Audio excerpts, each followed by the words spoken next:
vamos a hablar de las relaciones trigonométricas. Las relaciones trigonométricas se dan en los triángulos rectángulos entre los lados y los ángulos de dicho triángulo. Las fundamentales son la relación seno del ángulo alfa, definida como el cateto opuesto sobre la hipotenusa del triángulo. En un triángulo identificamos un ángulo, por ejemplo alfa, este sería el cateto adyacente al ángulo, este sería el cateto opuesto al ángulo y esta sería la hipotenusa del triángulo. Esta relación se mantiene aunque el triángulo cambie de tamaño si conserva el ángulo alfa. En el primer caso, el triángulo que dibujamos en negro, supongamos que el cateto opuesto mide 1, que la hipotenusa mide 2, entonces la relación de 1 sobre 2, esta función seno de alfa valdría 1/2 para este ángulo. Este ángulo sería 30 grados. En el triángulo que dibujamos en azul, que es proporcional al triángulo que está dibujado en negro,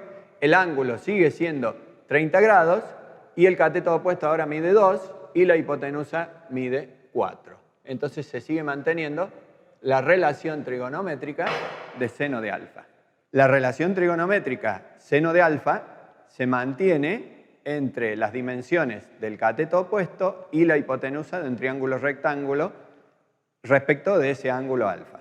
Otra relación trigonométrica fundamental es la que definimos como coseno de alfa, en el mismo triángulo, con el mismo ángulo alfa, pero ahora tomando en cuenta el cateto adyacente y la hipotenusa de ese triángulo. Definimos también la relación trigonométrica coseno de alfa, entonces, como la relación del cateto adyacente sobre la hipotenusa del triángulo. Para este caso, pongamos un ejemplo, supongamos que el ángulo es de 30 grados, el cateto adyacente podría tener una dimensión como raíz de 3 y la hipotenusa tendría una dimensión de 2. Entonces, la relación que hay entre ellos sería raíz de 3 sobre 2. Si dibujamos el otro triángulo más grande, proporcional también al que teníamos dibujado en negro, lo dibujamos en rojo, el cateto adyacente valdría ahora 2 raíz de 3 y la hipotenusa ahora valdría 4.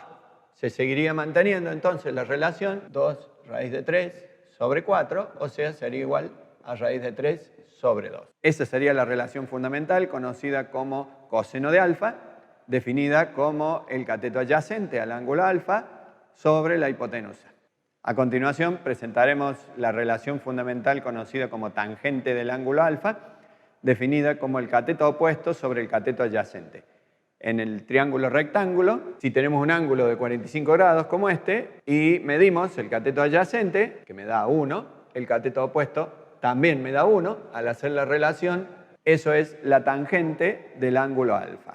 Si tomamos otro triángulo proporcional al que tenemos dibujado ahí y buscamos la relación también entre el cateto adyacente, que ahora en azul va a ser del doble, y el cateto opuesto, que también va a ser el doble, la relación se seguirá cumpliendo. Esta relación también se puede verificar por el teorema de Pitágoras, ya que es un triángulo rectángulo, en donde el cateto adyacente al cuadrado más el cateto opuesto al cuadrado es igual a la hipotenusa al cuadrado. Entonces vemos que la hipotenusa en este caso tiene que ser raíz de 2 para que al cuadrado me dé 2. En base a las tres relaciones fundamentales trigonométricas presentadas anteriormente, podemos ahora definir tres relaciones más, también trigonométricas, en función de los catetos adyacentes y opuestos, como lo definimos recién, teniendo en cuenta que ahora vamos a definir la cotangente como el cateto adyacente sobre el cateto opuesto. Eso, respecto de lo que definimos recién de la tangente, va a ser la recíproca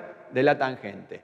Lo mismo, se puede definir otra relación fundamental nueva, secante de alfa, y la podemos representar como 1 sobre coseno de alfa. Finalmente, la cosecante de alfa se puede representar como 1 sobre el seno de alfa. Presentamos entonces las 6 relaciones fundamentales de la trigonometría, que se refiere a los lados de un triángulo rectángulo y la relación que hay con sus ángulos y las expresiones que podemos definir en cuanto a la relación de los catetos adyacentes, opuestos y la hipotenusa.